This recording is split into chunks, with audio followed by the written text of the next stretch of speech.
निकट हो चर्चा धर्म सुनावे। धर्मात्मा निकट हो चर्चा धर्म सुनावे। हो सावधान रखे गाफिल न होने पाऊं। हो सावधान रखे गाफिल न होने पाऊं। जीने की हो न वांछा मरने की हो न ख्वाहिश। जीने की हो न वांछा मरने की हो न ख्वाहिश। परिवार मित्र जुन से मैं मोह को हटाऊं। परिवार मित्र जन से मैं मोह को हटाऊं। भोगे जो भोग पहले उनका न हो विस्मरण। भोगे जो भोग पहले उनका न हो विस्मरण। मेराज संपदाय पद इंद्र का न चाऊं। मैं राज संपदाया पद इंद्र का न चाहूं। मेराज संपदाय पद इंद्र का न चाऊं। मैं राज संपदाया पद इंद्र का न चाहूं। रत्नत्रय का पालन हो अंत में समाधि। रत्नात्रय का पालन हो अंत में समाधि। शिव राम प्रार्थनाएं जीवन सफल बनाऊं। शिव राम प्रार्थनाएं जीवन सफल बनाऊं। शिव राम प्रार्थनाएं जीवन सफल बनाऊं। शिव राम प्रार्थनाय जीवन सफल बनाऊं।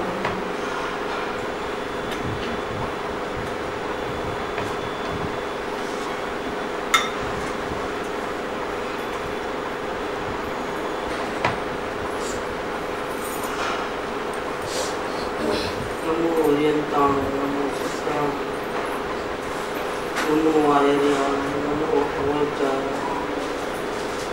नमो ये सोहसां नमो समय साराय स्वामी विद्या जपास्ते चित स्वभावाय भावाय सर्व भावांतरक्षते मंगलम भगवान वीर मंगलम गौतमोहन मंगलम कुंद कुंदाहं जैन धर्मोस्तु मंगलम सर्वमंगल मांगल्यम सर्वकल्याणकारकम प्रधानम सर्वधर्माणां जैनम जयतु शासनम ओंकार बिंदु संयुक्तम नित्यं ध्यायन्ति योगिनः आमदं मोक्षदं चैव ओंकाराय नमः।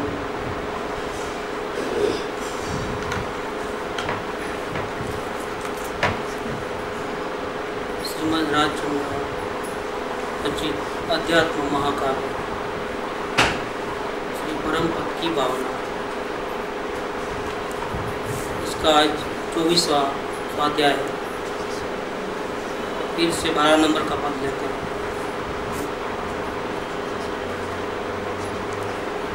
देव भावना बातें हैं। परम पद माने परमात्मा पद की प्राप्ति के लिए साधना करना है। पद तो साधना करेंगे तो अपने आप मिलता है। आनंद कहो या परमात्मा पद कहो, संपूर्ण शांति कहो, तो अगर हम साधना करते हैं तो अपने आप मिलने ही वाला है। इसलिए अगर वो पद चाहिए तो हमको साधना करना है। कृपादेव गृह दशा में भी साधना तो कर ही रहे थे, लेकिन वो साधना परमात्मा पद मिले इतनी काफ़ी नहीं था। इसलिए भावना बात है। साधना की भी भावना बा सकते हैं। क्यों ऐसा? क्योंकि एक भी अपनी ही अवस्था को हम पलट नहीं सकते। चाहते हैं कि उपयोग अंदर ही रहे, बाहर न रहे। तो अभी अंतर्मुख अगर रह जाए तो परमात्मा हो जाए, लेकिन ऐसा हो नहीं सकता।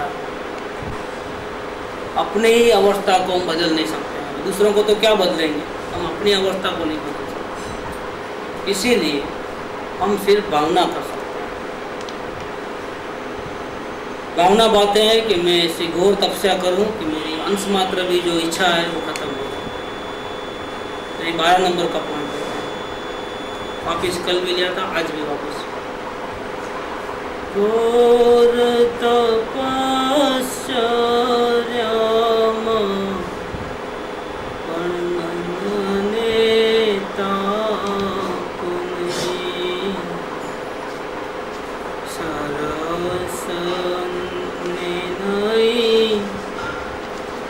मन ने प्रसन्न भाव जो रज कण के रीति वैमानिक देवनी सर्वे मान्या उद्गल एक स्वभाव जो अपूर्व अवसर एवं प्यारे आसे क्या देखी सुन बायांतर निर्ग्रंथ जो अपूर्व अवसर एवं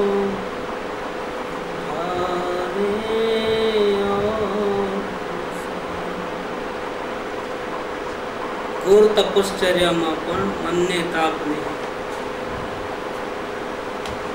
तपस्या का तप की व्याख्या ऐसी है कि इच्छा निरोध तप सूत्र है डेफिनेशन तपस्या का, कि इच्छा अंश मात्र भी नहीं रहे। जब तक अंश मात्र भी इच्छा है तो उसको जलाने के लिए तप करना पड़ता है। माने क्या? जलाना पड़ता है। इसको इच्छाओं ताप देना, सेकना, गरम करना, गरम करके ही उसको जला देना। तब उसका बाहर में इफेक्ट क्या आता है? जब इच्छाएं अंतर से खत्म होती है तो बाहर में भी इसका इफेक्ट आता है। फिर एक्टिविटियां कम हो जाती है या होती ही नहीं है।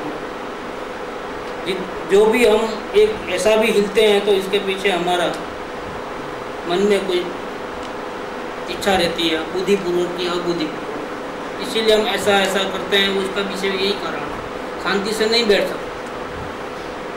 क्यों? अंदर में बुद्धिपूर्वक के अबुद्धिपूर्वक के घटमाट चलती रहती है, इच्छाएं चलती रहती है। और इच्छा का संपूर्ण नाश होगा तो शरीर भी हिलना बंद हो जाएगा। अंश मात्र भी इच्छा नहीं, मतलब उपयोग बाहर से अंदर रहे ऐसे भी इच्छा नहीं। जल्दी से परमात्मा पद मिले वो भी इच्छा नहीं। तो सारी इच्छाओं को जला देने का। पर सारी इच्छाएं जल जाएगी तो जो योग का कंपन है वो स्थिर होते जाएगा। फिर चलना उलना ये जो एक्टिविटी बाहर खत्म होगा। मुनिराज को भूख नहीं लगती ऐसी बात नहीं, लेकिन खाना खाने की इच्छा खत्म हो गई। क्या? शरीर को संभालने की इच्छा खत्म हो गई, शरीर को बचाने की इच्छा खत्म हो गई, जिंदगी बचाने की इच्छा खत्म हो गई। इसीलिए उनका इफेक्ट आता है। अगर अंश मात्र भी जिंदा रहने का भाव रहता तो भागते, कि भूख का दर्द सहन नहीं करते। लेकिन चाहे जितनी भूख लगे तो भी और चाहे जितनी प्यास लगे तो भी अन्न पानी नहीं लेते हैं। इसके पीछे कारण क्या है? तो उन्होंने किस पे विजय हासिल कर दी है? अंतरंग इच्छा की। शरीर के ऊपर डिपेंड रहने का और शरीर को जिंदा रखने के लिए खुराक, पानी, हवा के ऊपर डिपेंड रहने का, ये सब उनको लाचारी गई। उन्होंने मूल में घा मारा है। शरीर से दुश्मनी नहीं, शरीर को संभालने के लिए जो हमारे को जो लालसा है उस पर ही उन्होंने कैंची लगा दी। और वो अग्नि कहाँ से लाई? शरीर संबंधी जो इच्छाएं हैं उसको जलाने के लिए अग्नि कहाँ से लेके आए? तो अग्नि खुद के पास ही थी। ये कौन सी अग्नि है? कि ज्ञान की अग्नि। अपना आता है ना उसमें पूजा में, कोई तप की सोदक अग्नि बगे, कर्मों की कड़ियाँ सर्वांग निजात्म प्रदेशों से अमृत के झरने फूट पड़े। ये अंदर से ही ज्ञान की अग्नि में जितना जितना अंदर से ही अपने आप ही आनंद मिलते जाता है तो बाहर से लगाव टूटते जाता है। अभी हम टोटली डिपेंडेंट हैं बाहर वालों के सहयोग के प्रति, लेकिन जैसे जैसे अंदर में आत्म साधना बढ़ेगी तो सबसे दूर हो जाना है। अपने आप मौन हो जाता है, अपने आप मिलना जुलना बंद होता है, अपने आप एक्टिविटी कंट्रोल में आ जाती है। ये अपने आप होता है, करना नहीं है। अपने को तो एक ही काम करना है, अपने प्रभु से प्रेम करते हुए उसकी महिमा करते हुए अंदर ही रहना है। बाकी जो कुछ भी होने वाला है, इच्छाएं का जलना, एक्टिविटी का बंद होना, वो अपने आप होता है। और अपने आप होता है इसलिए बोझा नहीं लगता। अगर सांस चलानी पड़ती तो क्या हाल होता? दूसरे काम नहीं कर सकते।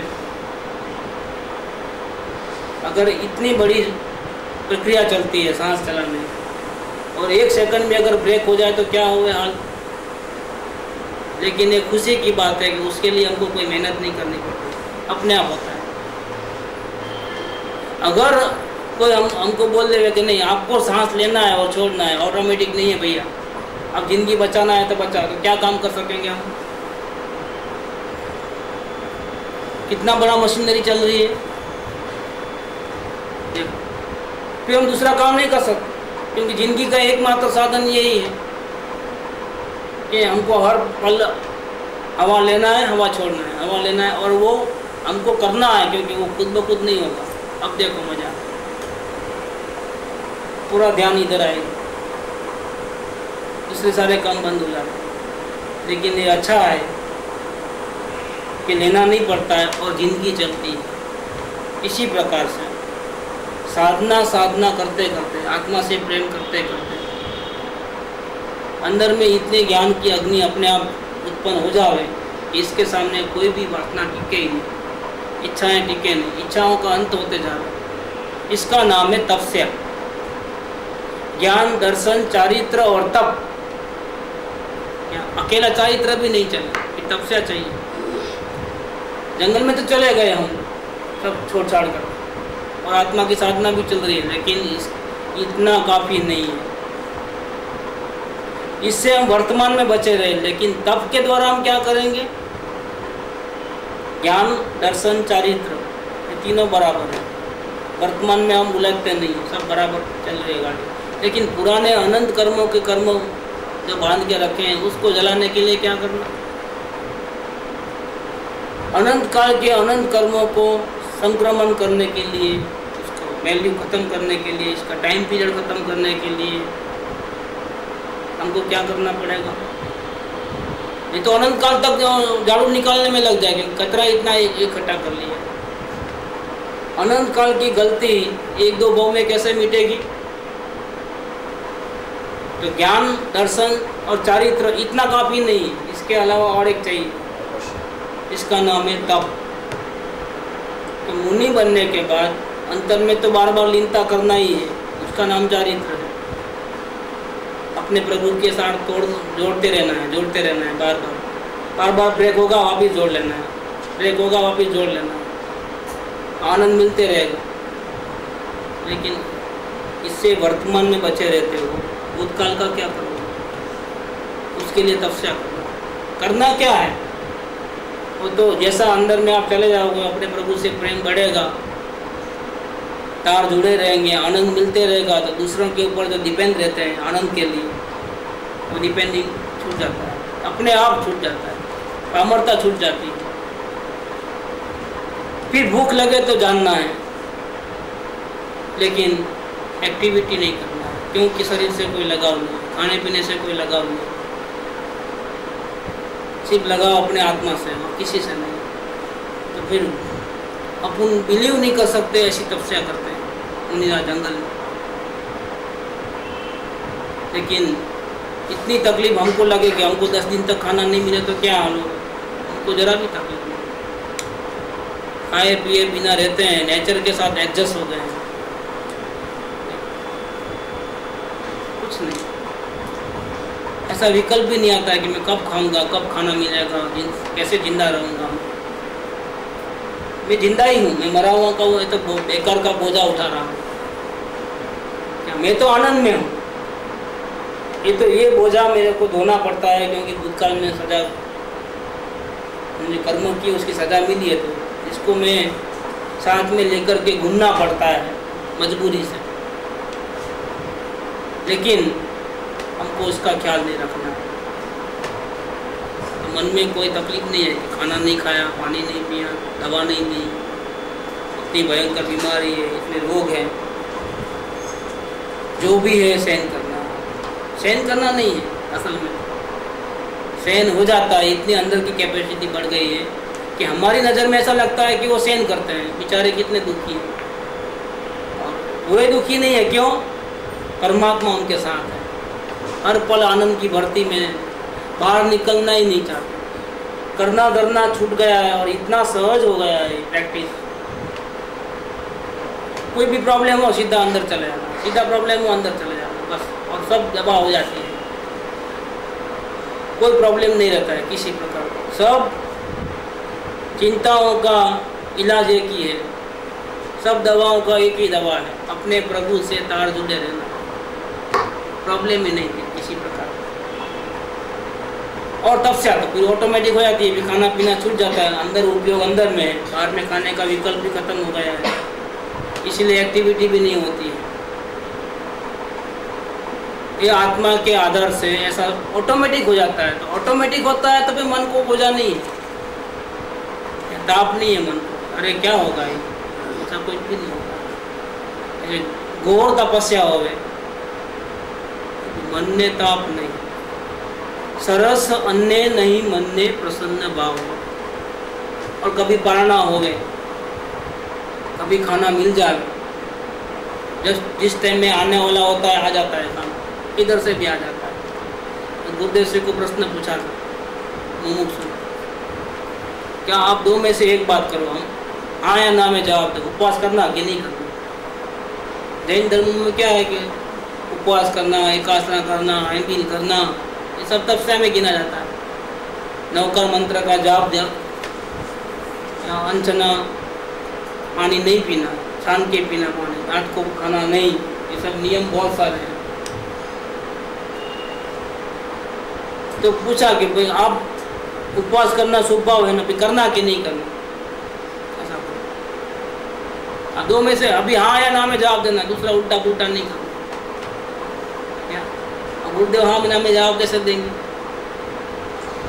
अगर नहीं करो बोलेंगे तो खाना खाने लगेगा तो पाप करेगा, तो ऐसा कैसे बोलेंगे कि आप पाप करो? वो तो बोल नहीं सकते। और उपवास करो ऐसा बोले तो फिर वो धर्म हो गया, तो इससे मुक्ति हो जाती है, ऐसा वो भी नहीं है। उपवास करके मर जाओ तो भी मुक्ति नहीं होने वाली। फिर क्या करना हो, करना कि नहीं करना? तो गुरुदेव ने जवाब दिया है कि जिस समय में अन्न का दाना पेट में जाने वाला होता है वो टाइम फिक्स है, तो हम कैसे, रोकने वाले कौन होते हैं? और नहीं जाने वाला है तो वो भी फिक्स है, उसको लाने वाले हम कैसे? इसलिए जो हो रहा है, उपवास हो रहा है तो उसको जानना, नहीं हो रहा है तो उसको जानना, जानने मात्र रहना वो धर्म है। खाना नहीं खाना वो धर्म परम नहीं है, ऐसा जवाब दिया है।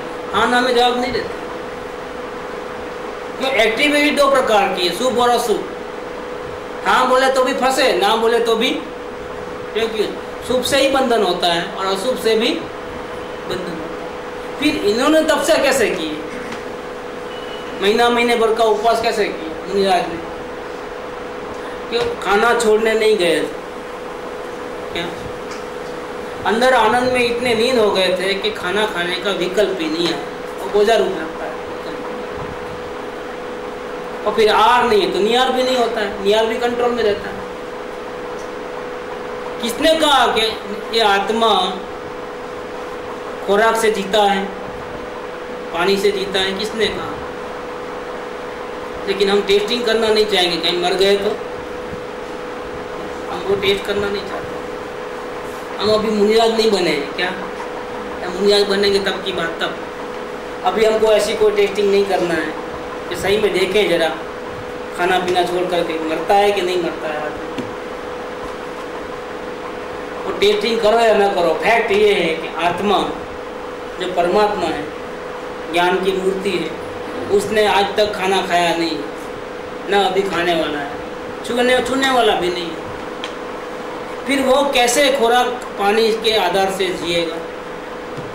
तो जीता ही नहीं उसके आधार पर। आत्मा अपने ज्ञान शक्ति से, अपने जीवत्व शक्ति से जिंदा रहता है और हमेशा जिंदा रहेगा। उसकी कभी मृत्यु है ही नहीं, क्योंकि उसका कभी जन्म हुआ नहीं। तो जन्मेगा वो मरेगा। शरीर के साथ संयोग हुआ है तो शरीर के साथ वियोग होगा। शरीर के साथ संयोग होता है उसका नाम है जन्म, शरीर के साथ वियोग होगा उसका नाम है मृत्यु। आत्मा तो पहले से ही था, अभी है, भविष्य में भी चिरकाल रहे। वो डिपेंडेंट नहीं है किसी के ऊपर, परमात्मा किसी के ऊपर डिपेंडेंट नहीं होता। फिर मुनिराज ने उपवास किए नहीं थे, घोर तपस्या हो रही, लेकिन किए नहीं है, हो गए हैं। जैसे सांस लेनी नहीं पड़ती है, ली जाती है अपने आप, तो बोझा नहीं। इसी प्रकार से मुनिराज ने अपने आत्मा के साथ अपना उपयोग ऐसा जुड़ा लिया, ऐसी प्रैक्टिस कर ली है कि यहाँ से आनंद में से बाहर निकलना ही नहीं जानते। और बाहर निकले तो खाने का विकल्प है, बाहर निकलते नहीं है। तो भूख है कि नहीं है, शरीर में क्या वो पोजीशन है वो उनको मालूम नहीं, वो उनका विषय भी नहीं है। शरीर को क्या हो रहा है, दुख हो रहा है कि सुख हो रहा है, खाना मिल रहा है कि नहीं मिल रहा है, वो उनको जानने का विषय नहीं है। उनका विषय एक ही है, परमात्मा, और उसके साथ उसका तार जुड़े रहते हैं, बस मज़े में, कोई प्रॉब्लम नहीं। खाना नहीं खाते हैं, महीने महीने भर का उपवास है, लेकिन उनको कोई प्रॉब्लम नहीं किसी प्रकार। यहाँ जबरदस्ती उपवास करने को बोलते हैं तो प्रॉब्लम है। फिर आप खाना भले ही नहीं खाओगे, लेकिन कम से कम रोज़ याद करते हो खाने को, इससे ज़्यादा याद कर लो। जाते हैं मज़ा में सब चाय पी, नहीं आज उपवास है करके किसको याद किया? आत्मा को। कि चाय नहीं पीना है उसको, कोई ला के ठंडा देगा, आज उपवास है। किसको याद करते हो? आत्मा को। खाना खाना है तो भी खाने को याद करते हो, खाना नहीं खाना है तो भी खाने को याद करते हो। उपवास क्या है? उपवास, ये अपवास है। गुरुदेव उसको अपवास कहते थे। अप माने खराब, वास माने रहना, खराब जगह पे रहना, पाप और पुण्य के भाव में रहना, उसका नाम अपवास। आत्मा में रहना, उप माने नजीक, वास माने अपने प्रभु के साथ नजीक में रहना, उसमें रहना, उसका नाम है उपवास। मतलब हर एक में डेफिनेशन चेंजेस से समझना। हिंसा, तो हिंसा का भी डेफिनेशन चेंजेस है। अहिंसा परमो धर्म, कौन सी अहिंसा परमो धर्म? दूसरों को मारना नहीं, हैरान नहीं करना, दिल को नहीं दुखाना, उसका नाम अहिंसा। बिल्कुल गलत। क्या? अपने आत्मा को राग द्वेष नहीं करके शांति में रखना, उसकी शांति भंग नहीं करना, उसका नाम अहिंसा है। रागादि भावों की उत्पत्ति नहीं होना, उपयोग बाहर जाना ही नहीं, अंदर में रहना और मज़े में रहना, शांति में, उसका नाम। क्योंकि मज़े में रहते हैं अपने आप प्रभु के साथ, तो क्या होता है? अशांति होती नहीं है, तो अपने प्राणों का नाश नहीं होता। अपने प्राणों की, अपने शांति की रक्षा करना, राग भाव उत्पन्न नहीं होना, द्वेष भाव उत्पन्न नहीं होना, उसका नाम अहिंसा परमो धर्म है, परम धर्म है। यही परम धर्म है, इससे ऊंचा धर्म कोई दुनिया में नहीं है। अपने आप को बचाना, अपने आप को कभी दुखी नहीं करना, सदा शांति में रहना। और जो सदा शांति में रहता है वो किसी और को थोड़ा भी अशांति होने में निमित्त भी नहीं बनता है। क्योंकि उपयोग बाहर जाएगा तो निमित्त बनेगा, ये तो अपने अंदर में है, मजे में है, तो फिर वो किसी को हैरान क्या करेगा। वो देखा ही नहीं है किसी ने कौन शत्रु है कौन मित्र है। उपयोग बाहर जाए तो देखेगा, तो अच्छा बुरा राग द्वेष करेगा, तो इस प्रकार से एक्शन होंगे ना। वो तो अंदर ही है, अंदर मजे में।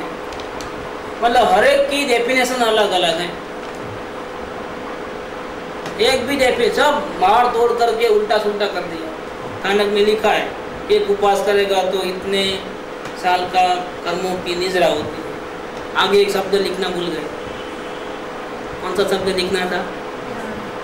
ज्ञानी। जिसने आत्मा को जाना है, ऐसे ज्ञानी पुरुष अगर एक दिन का उपवास करे तो इतने साल कर्मों की निजरा होती है। अब सही है, लेकिन अगर वो शब्द निकाल लिए तो हम एक नहीं पूरा भूखा मर जाएंगे ना, तो भी कर्मों की निद्रा नहीं होगी। ज्ञान दशा के अंदर कुछ भी करो, सपने में कुछ भी कर लो, खाओ पियो मजा करो, आखिर ऑफिस वहीं होंगे। सपने में ऐसा सपना आया कि मैं प्राइम मिनिस्टर बन गया और बॉडी गार्ड चल रहे हैं, विदेश यात्रा पे गया हूँ। क्या विदेश यात्रा कर रहा है? सपने में आँख खुली तो वहीं बैठा था बेड के ऊपर ही। ऐसा अज्ञान दशा में जब खुद का खुद को ही पता नहीं है और इसमें वो बहुत कुछ धमाल कर दिया, लेकिन सही नहीं है। कुछ भी करे फायदा नहीं। उपवास करके उपवास आया, उपवास करने का सपना आया और अपने आत्मा को जानता नहीं, और मेरे खाना नहीं खाता है, खाना मिलने नसीब में ही नहीं था खाना, उसको नाम दे दिया उपवास। मैंने उपवास किया, खाने को नहीं मिलता, जाओ मैंने उपवास कर दिया। ये मिलता था लेकिन नसीब नहीं था। तो डायबिटीज हो जाए तो क्या होता है? मिठाई सामने खड़ी है लेकिन खा नहीं सकता है, नसीब में होता तो खाता। इसी प्रकार से आत्मज्ञान नहीं है और उपवास करने निकला, फिर क्या होता है? इसका मतलब कि उसको नसीब में नहीं है खाना, उसको नाम दे दिया, फिर कैसा ही भूखा तो रहना है, डाल दो नाम, डाल दो ना, उपवास किया, कम से कम पुण्य तो मिलेगा। पुण्य नहीं मिला तो कोई बात नहीं, वो जो होगा कौन देखने गया है। लोगों में नाम इज्जत तो बन जाएगी कि देखो इसने उपवास किए। इसके अभी आजकल क्या करते हैं ये सबको कि किसको पचकान लेने का है, उपवास वाले सीरियल से लेते हैं कि पहले अठम से शुरू करते हैं, अठम से पहले वर्षी तब शुरू करते हैं, फिर वहाँ से नीचे डाउन, ऐसा करके अठम वाले तैयार खड़े हो जाते, सब लोग खड़े हो जाते हाथ जोड़कर, पचकान लेते, बैठ जाओ। और गिने चुने लोग रहते हैं, अठम वाले बहुत कम। चलो 2 उपवास वाले, छठ वाले खड़े हो जाओ, तो जरा वो 5 जने थे तो यहाँ 10-15 जने हो जाते हैं। सब देखते हैं उनको, सबका नजर रहती है कौन करता है, उसको उपवास पचकान दे देते हैं, बैठ जाओ बैठ जाओ। अब जिसको नहीं करना था ना, वो बोला ये जल्दी मौके में चले जाएगा, मैं भी करूँ कुछ। नहीं करना था तो भी वो खड़े हो गया शर्मा। एक उपवास वाला कौन है, उसको करना नहीं था, अंदर से कोई भाव नहीं था, लेकिन अभी अपना भाई बंधु मोक्ष में चले जाएगा और मैं नरक में कैसे जाऊँ, मार तोड़ के उपवास कर लेना है, खड़े हो जाओ। नहीं खड़ा होता है तो उसको उचकाते हैं, भैया अरे उपवास तो करो, बड़े दिन है। अच्छा भाई मार तोड़ के उपवास कर लो। 40-50 जन खड़े हो जाते हैं, सबको पचकान दे दिए। अब वो भी नहीं कर सकते, अब मेरे को खाए बिना चलता नहीं। अच्छा भाई तुम बयासना कर लो, चलो एकासना करो, ऐसा करके ये रेस लगती है, नहीं खाने की रेस।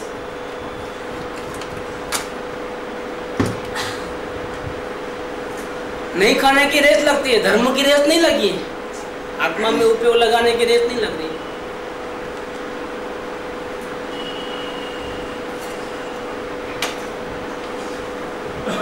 इस प्रकार से जो वातावरण देखना होता है तो आत्मा की बात नहीं है, नहीं खाने की बात है, आत्मा की बात। पूरा वेट है ना नहीं खाने के ऊपर है, और वो असल में तो आत्मा खा सकता भी नहीं, वो नहीं पढ़ाया जाता। आत्मा क्या चीज़ है उसको पता नहीं खाना। नहीं खाने में कौन फर्स्ट है, कौन ज़्यादा से ज़्यादा दिन भूखा रह सकता है, और सबके लाइम लाइट में आते हैं। धर्म हुआ नहीं मालूम, लेकिन समाज में हमारी इज्जत है, हम धर्मिष्ठ हैं, हमने इतने उपवास किए और सबका रिकॉर्ड रखा जाता है कि हमने कितने उपवास किए, कितने क्या क्या किए, कितना खाना खाया, कितना पाप किया, उसका हिसाब किताब नहीं है। कितना नहीं खाना खाया उसका हिसाब किताब है। क्योंकि अगर वो हिसाब किताब रखने जाएंगे तो क्या होगा, बैलेंस शीट कहाँ जाएगी, किधर जाएगी बैलेंस शीट? कितना पाप किया उसका हिसाब रखो तो क्या होगा। तो ये जो थोड़े बहुत उपवास आदि करते हैं ना, वो तो एक पॉइंट बराबर भी नहीं है, बैलेंस शीट डाउन में जाएगी। और वो खराब बैलेंस शीट देखना नहीं है, कोई लोन देगा नहीं कोई, इसलिए आँख बंद कर देना, प्रॉफिट को देखो ना, नुकसान कितना हो मत देखो। क्योंकि अगर ऐसी बैलेंस शीट दिखाओगे तो बैंक वाला बोलेगा लोन लेने आए हो, जाओ आईने में मुँह देख के आओ, जाओ यहाँ से। इसलिए वो रॉन्ग साइड नहीं देखना है, नेगेटिव साइड, पॉजिटिव साइड। इतने उपवास किए, इतना ये किया, कितनी ममता की शरीर के साथ, संयोगों के साथ, परिग्रह के साथ, उसका कोई हिसाब किताब नहीं, नुकसानी का कोई हिसाब किताब नहीं।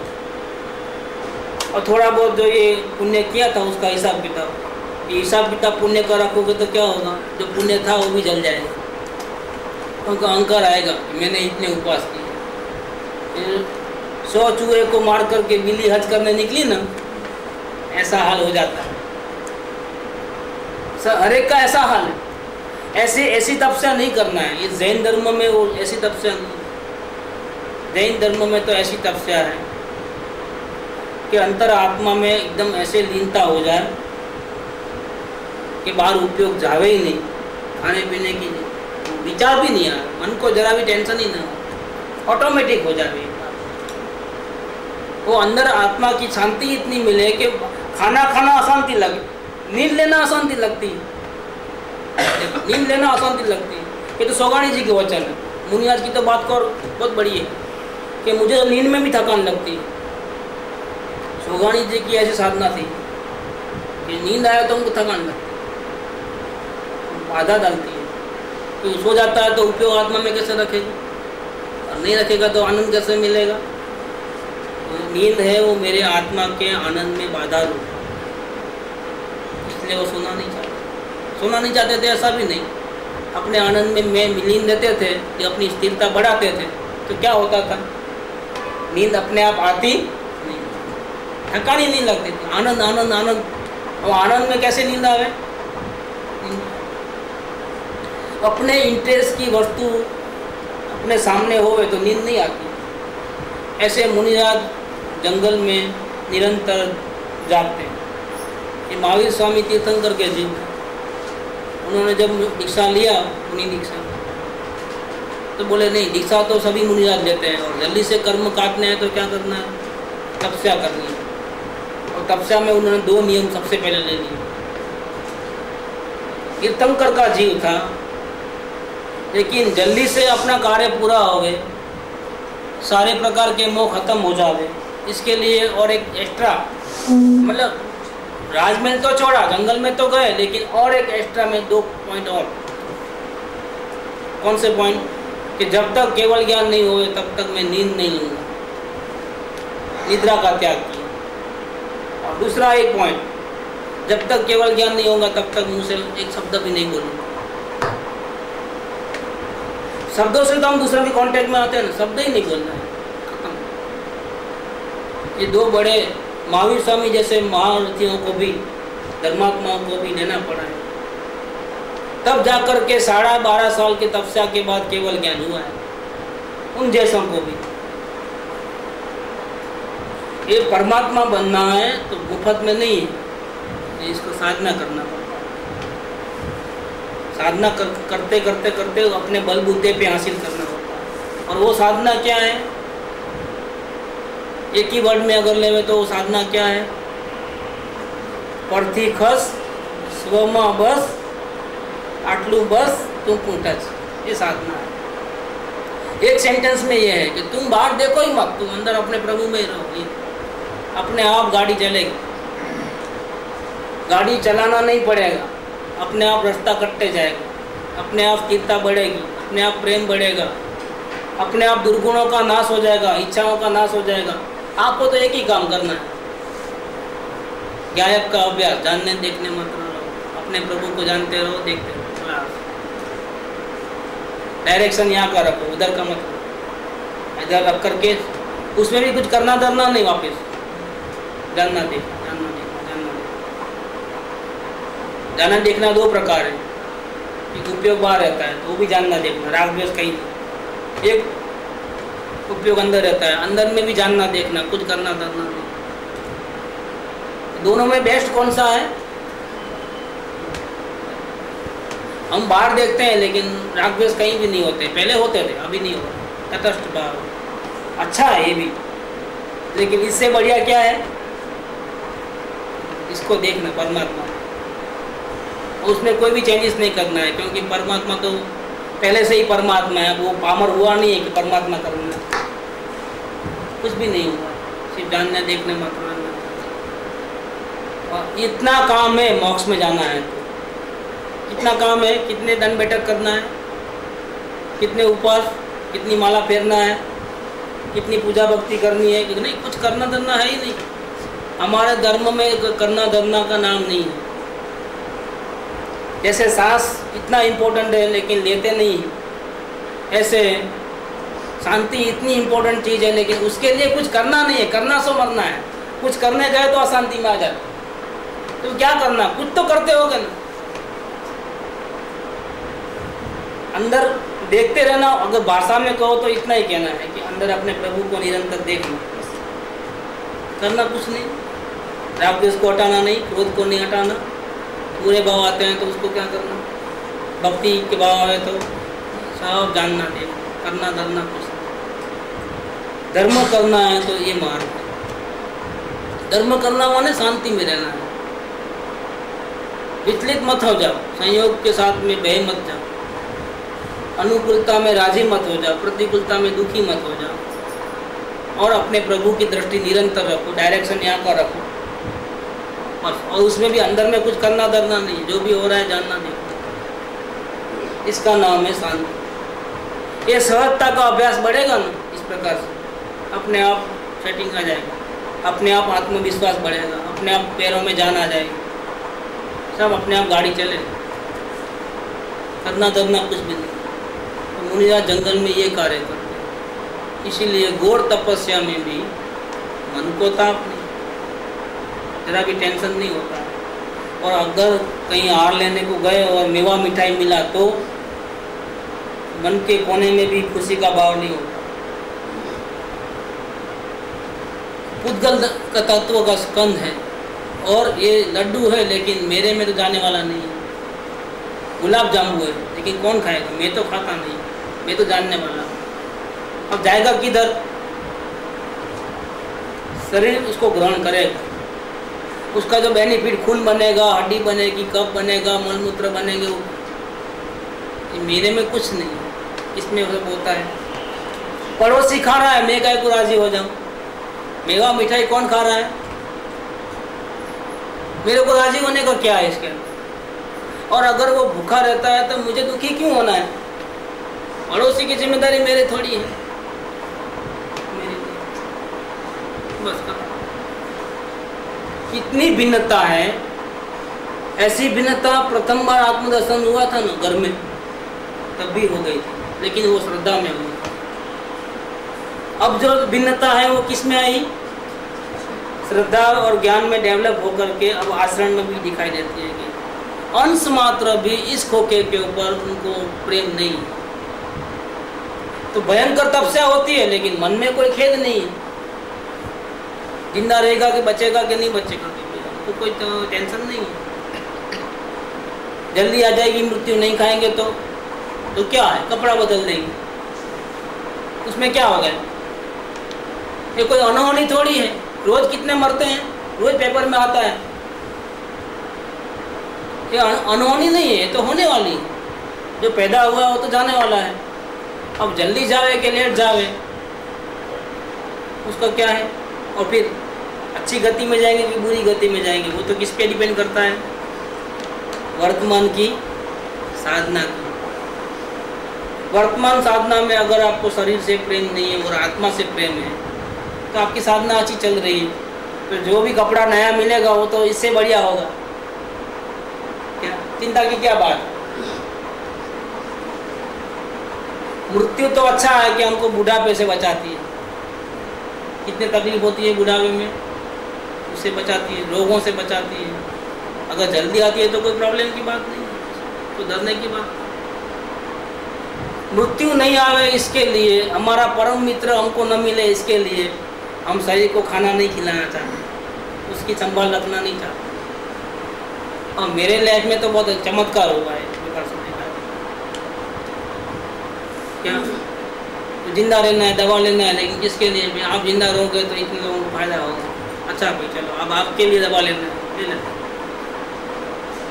दवा लेने के बाद भी वो एक कोने में पड़ा था, कौन सा बाप, चलो कुछ ना कुछ अपने हाथ से अच्छा होने वाला होगा तो होगा, चलो हम दवा टाइम से ले लो, क्या तकलीफ है, अपने दूसरा खाना खाते हैं, ये डाल देना 2-4 गोलियाँ और ज़्यादा, इधर जाके बताना, अच्छा भाई चलो वहाँ जाके बताओ, कहाँ अपने को कमाने जाना है, बस चालू 10 जगह जाके आए, सब लोगों ने हाथ ऊंचा कर लिया है, तो हमने ही बोल दिया अभी हमको भी हाथ ऊंचा कर देना है। और जिस हाथ ऊंचा किया ना तो गोली लग गई। क्या टेंशन था? वो एक भी टेंशन, हम चेक करते हैं कौन सा टेंशन है, कोई भी टेंशन नहीं। एक टेंशन था, जिंदा रहने की जो भावना रह गई थी ना, किसके लिए? अपने लिए नहीं। वो टेंशन निकाल दिया, अभी आज जाना है तो आज जाएंगे, रेडी हैं बिल्कुल, बस अब लाइन पटरी पे आई गाड़ी। शरीर का मोह छोड़े तो कितना फायदा है। साधना चल रही है, अब क्या है, अभी छूटेंगे समझो तो क्या, इससे भी बढ़िया मिल जाएगा नया खोखा।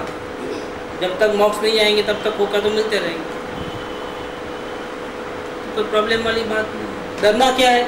तो इस प्रकार से शरीर का मोह नहीं रहना, इसका नाम साधना है। सबसे ज़्यादा मोह जीव को शरीर के ऊपर रहता है, लेकिन मुनिराज की साधना कैसी है? अंश मात्र भी, प्रैक्टिकली अंश मात्र भी शरीर से मोह नहीं है।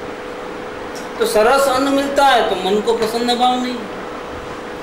जब शरीर में इतना अपनापन छूट गया है तो दूसरे संयोग जो मिल जावे, हाथी घोड़ा पालकी राज दरबार मिल जावे, सब प्रकार की सुविधा मिल जावे, अपना खुद का एक चार्टर प्लेन हो, जहाँ जाना है जा सकते, जिधर जाना है जाओ, कोई रोक टोक वाला नहीं। अमेरिका जाओ, उधर जाओ, सब लोग बुलाते हैं ना, जाओ उधर, कोई प्रॉब्लम नहीं आवे समझ, तो भी क्या होगा, कोई भाव नहीं होता, सब कुछ हासिल होवे, वैमानिक देव की सिद्धि हासिल हो। इसके हाथ के नीचे असंख्य छोटे मोटे देव होते हैं, चपरासी, वो चपरासी भी कोई साधारण नहीं होते हैं, वो देव होते हैं स्वर्ग। तो अपन जो भी ऑर्डर देवे ना वो काम मिनटों में हो जाएगा। एक मेल बना लो भैया, अभी हाजिर, वो जिन आते हैं हवा में मेल बना देते हैं इमीडिएटली, 1 मिनट में काम होता है, फटाफट सेकंडों में काम होता है। तो मेवा मिठाई ला के दे, अभी था हाजिर कर देता है। नहीं, अलादीन का जिन देखा है कैसा करता है। ऐसे चपरासी तो उनके हाथ के नीचे कितने होते हैं। वैमानिक देव के पास उसके नौकर चाकर में इतने सारे तो वो कैपेसिटी होती है। एक बड़ा नगर खड़ा कर दो, एक बड़ा राजमहल बनाओ, ऐसा करो, अच्छा एसी डालो अंदर पूरा, अच्छा एसी डाल देता है इमीडिएटली। अपन तो एक सोचे तो 10 दिन काम करने को लगे, वो ऐसा नहीं, वो अभी ऑर्डर दिया ना, अभी हाजिर। तो ये सब जी हजूर करके खड़े होते हैं, जब बुलाया तब हाजिर। अपना सारा काम छोड़ करके भी इनका काम पहले करना है। अपने काम वाली तो क्या करती है, पूरा अपना घर का काम करने के बाद एक्स्ट्रा टाइम है तो आती है, कभी ज़्यादा काम हो गया तो वो घुमा। गरज उसको थोड़ी है, गरज आपको है, फंस गया हुआ। काम वाले को कोई गरज नहीं है, उसको मालूम है मेरे बिना उनके हाथ पैर सब रोएंगे, एक दिन भी नहीं गए तो उतना डांट लेंगे, पुकारा करेंगे, आप इस प्रेम से बात भी कर लेंगे, निकालने वाले नहीं है। गरजवान कौन?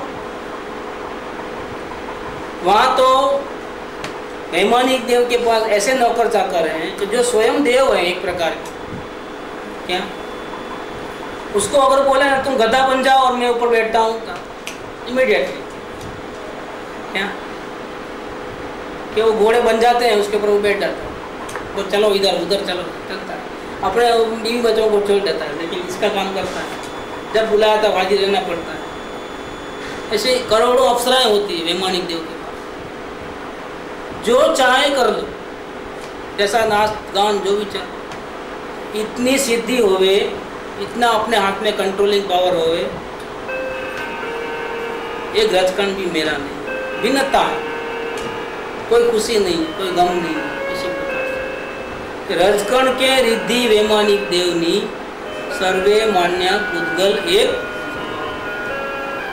कुछ नहीं हो तो तकलीफ नहीं, और इतना सब हुआ है तो राजीपा नहीं, बिल्कुल अलग, अनअटैच है, अटैचमेंट नहीं है किसी के साथ। सब एक पुद्गल के खेल हैं, आज अपने हैं कल नहीं रहे। यही ये सिद्धि को, ये पद को, वैमानिक देव के पद को भी छोड़ना पड़ेगा ना एक दिन। जितना आयुष्य है उतना ही रहना है। 2 सागर का आयुष्य है वहाँ पर, तो 2 सागर और 1 सेकंड वहाँ नहीं रह सकते, चाहे कितना बड़ा देव क्यों ना हो, इंद्र क्यों ना हो, नहीं रह सकते। वो सीट खाली करना है, क्योंकि बराबर 2 सागर के बाद दूसरा आने वाला है आपकी सीट के ऊपर, आपको खाली करना है। वहाँ पूरा हाउसफुल रहता है, एक भी सीट खाली नहीं रहती, एक भी सीट ज़्यादा ओवर नहीं होता है, कैपेसिटी तो पूरा पैक, जाम पैक होता है, नरक में भी और स्वर्ग में भी। ओवर क्राउडेड नहीं है और लेस भी नहीं होता, एक सीट खाली भी नहीं होती, एक खाली हुई कि फौरन दूसरा आ जाता है। अरेंजमेंट पूरा एकदम कुदरत की व्यवस्था है। तो एक इंद्र निकला, उसको बोला नहीं 1 सेकंड ज़्यादा रहना तो भैया दूसरा कहाँ रहेगा, ये सर पे रहेगा, पीछे उतर, उसको निकलना पड़ता है, खाली करना पड़ता है, अपना इंद्रासन छोड़ना पड़ता है, 1 सेकंड भी ज़्यादा रह नहीं सकता है।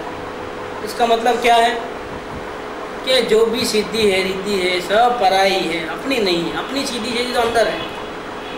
हमारी जो कुछ भी संपत्ति है वो हमारे ज्ञान, दर्शन, आनंद आदि, ये हमारी संपत्ति है। बाहर में बहुत कुछ हो जाए लेकिन हमारे को क्या फायदा। इसीलिए समदृष्टि रहती है। झोपड़ी हो, महल हो, समदृष्टि है।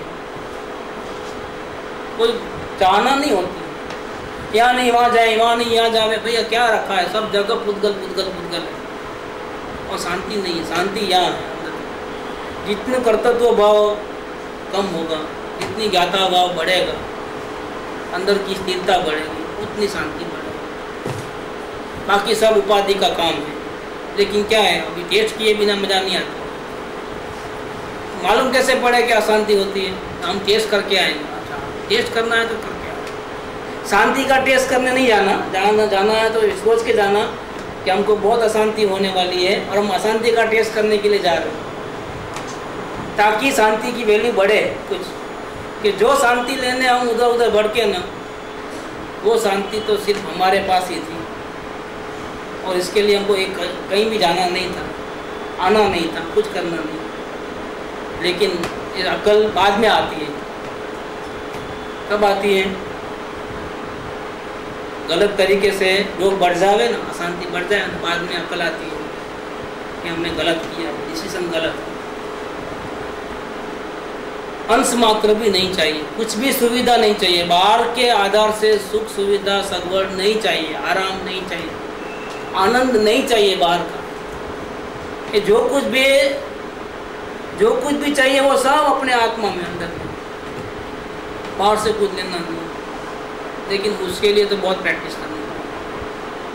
अभी क्या इतना देखता नहीं अंदर में, इतना मिला भी नहीं है, इसलिए भूखा प्यासा है। मिलता है कभी एक आध, लेकिन बाहर भी आ जाता है और अंदर चाहे तो भी रह नहीं सकता। क्यों? काम पूरे दिन उल्टा करता है। स्थिरता चाहे तो भी बढ़ती नहीं है, अंदर का आनंद मिलता नहीं है, कैसे विश्वास करे? इसीलिए फिर वो गलत काम करते रहता है। कुछ ना कुछ करना ना, खाली तो बैठे नहीं रहते। अब अंदर का नहीं हो तो बाहर का कुछ उठा पटक तो करना। किसी को नहीं तो बचा नहीं सकते तो खाली बैठे तो अपने को थप्पड़ मारते सब। इतना काम तो करो कम से कम, खाली मत बैठना। इसीलिए फिर पथरा लेता है, सर पे मारता है, फिर दवा लगाता है, फिर बस ये धंधा करता है। ये जीव का ऐसा काम है। कोई जीव ऐसे होते हैं कि जो बिल्कुल अपने आत्मा को जानते नहीं है तो भी ऐसा करते हैं अनजाने। कोई जीव ऐसे भी होते हैं, चौथे गुणस्थान वाले, अपने आत्मा को जानते हैं लेकिन फिर भी शांति से बैठ नहीं सकते, अपने को दुखी किए बिना। खाली बैठे, उपयोग अंदर जाता नहीं। अब क्या करें? खाली बैठे बैठे अपने को दुखी करो, पथरा मारो इधर एक सर बस, और फिर उसका रिपेयरिंग करो, फिर पथरा मारो, फिर रिपेयरिंग करो, भीख मांगो उधर उधर उधर, क्योंकि अभी वो ज़्यादा दिन तक भिखारी बनने वाले नहीं हो। अभी जितनी प्रैक्टिस करना है, भिखारी बनने की जो मज़ा है वो ले लो। बाद में तो क्या है, फिर तो अंदर की तीव्रता बढ़ेगी, सब लेवल आ जाएगा। ये टकोरी कटोरी बटोरी सब छूटने वाली है, ये लाट है, ये जो भी है अभी। इस प्रकार से ये आज का जो है पूरा होता है। और भी है, बर्थडे के कुछ कार्ड है, वो पढ़ लेता हूँ। पहले स्तुति कर लेंगे, बाद में बैठ जाएंगे।